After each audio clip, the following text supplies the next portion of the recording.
everyone? My name is Vitasia. If you've stumbled across this video, it means that I've done something right with the search engine optimization, or you've clicked on a link. This is my how-to guide, the 5 basic rules for doing speedrun commentating.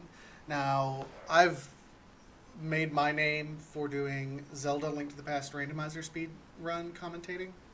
I've also been doing some Final Fantasy IV speedrun commentating. The idea is that I'm trying to make 5 kind of basic guideline rules for everyone to follow if you want to get into the speedrunning game. The online community is doing nothing but growing, and there's going to be an increased need for more people. So I'd like to put a quick how-to guide, kind of 5 basic steps to get started. Some people who may know some of the ins and outs of the game, but maybe are a little bit nervous behind the microphone. This is not going to be a technical, in-depth piece. This is going to be just kind of 5 basic tips that you really need to know before you start doing any sort of commentary online. This kind of establishes a baseline for assisting you in doing any sort of online commentary. And if everyone is playing by the same rules, then it's a lot easier for everyone to learn what to do. So my first rule, the very first one, is knowing your role. Different people have different ideas of what it is to be a commentator. Some people, are more hype men, like myself.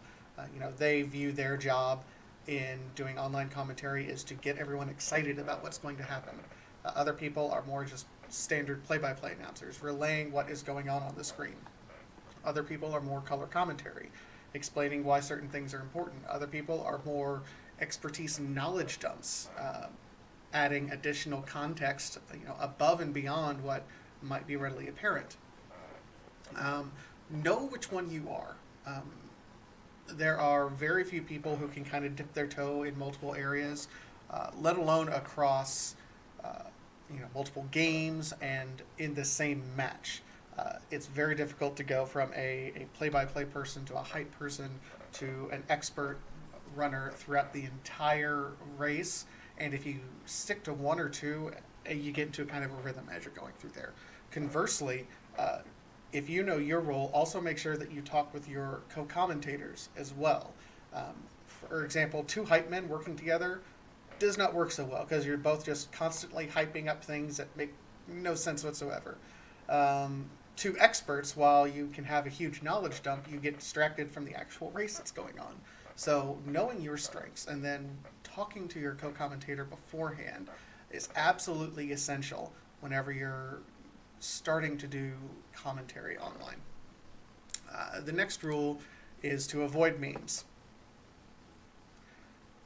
I hate to be the wet blanket, and I know everyone has fun with memes. Validation chest, or what is this, even randomized? Things like that chat always seems to come in. Here's the problem with memes.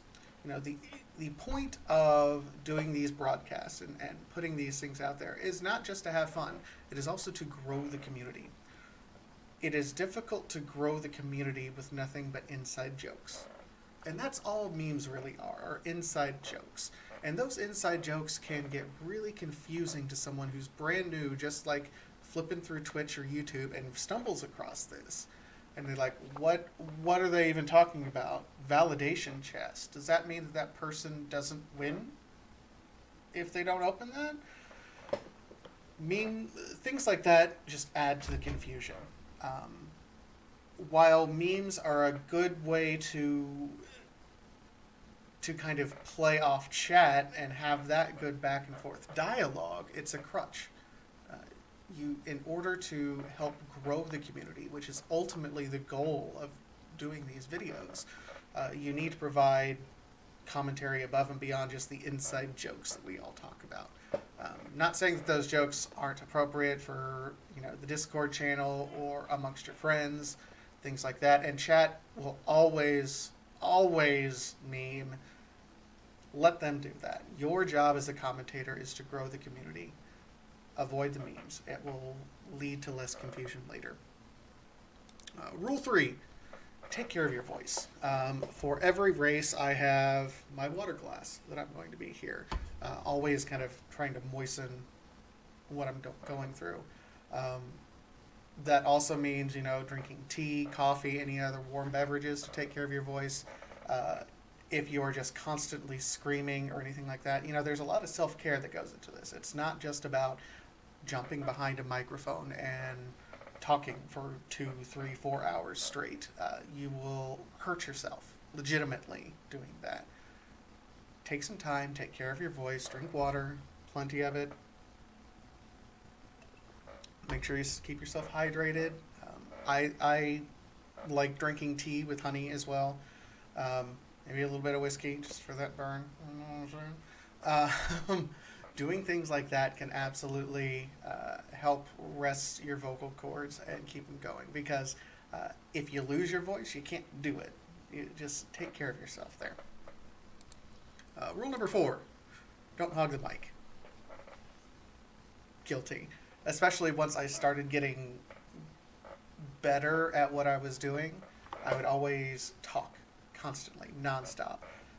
A general rule of thumb that I like to have is try to only say 2 to 3 sentences at a time, and then stay quiet long enough for my co-commentator to bounce something off. It should be a tennis match between you and your co-commentator. You are saying something, and then they're saying something back to you, and you're saying it back and forth, and you're having a dialogue.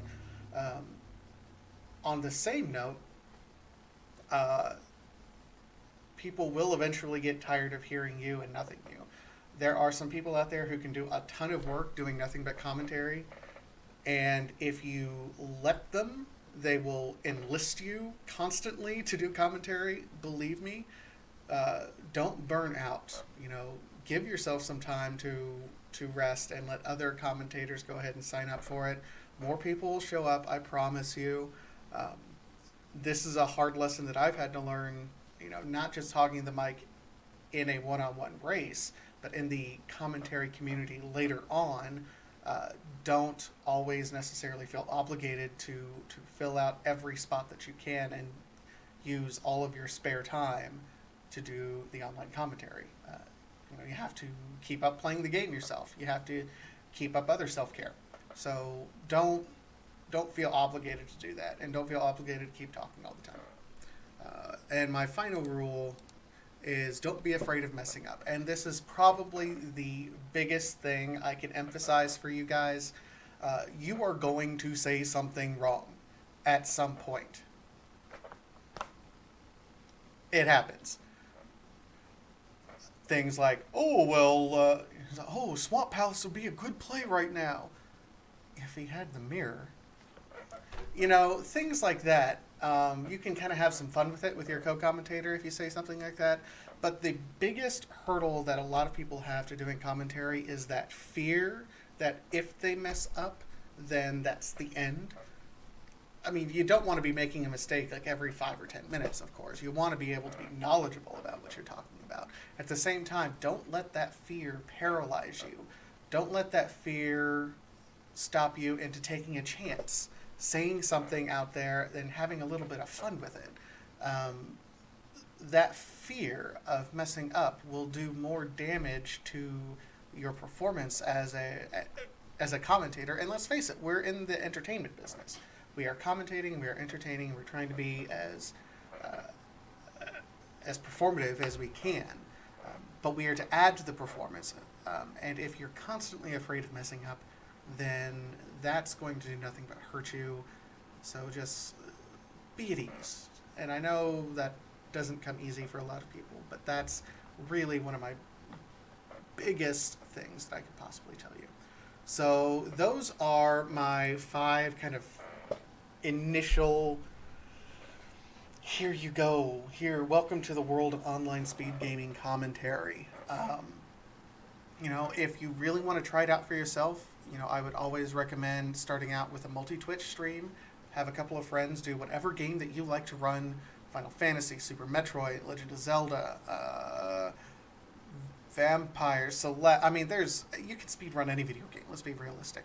Have a couple friends, do the same run together, multi-Twitch them, and then just record yourself on the multi-Twitch while you're doing it side by side with those guys. That way you can kind of get a feel for how things are going. Having a co-commentator do that for you is also good. But remember these 5 rules. Don't be afraid to mess up. Know kind of what exactly your role is going to be. Avoid memeing as best you can. And then make sure you have that bouncing back and forth between you and your co-commentator. My name's Vitasia. That's just kind of my first 5 hints. I'm going to try to put together something more detailed. Maybe I'll do a course or something like that. I know Free Enterprise is getting ready to do a big league, and they're going to need some commentators. So hopefully you guys find that this useful as well. All you aspiring Final Legend of Zelda Link to the Past randomizer fans, hope you've taken something away from this too. My name's Vitasia. I'm going to go ahead and sign off, and have a great rest of your day, guys.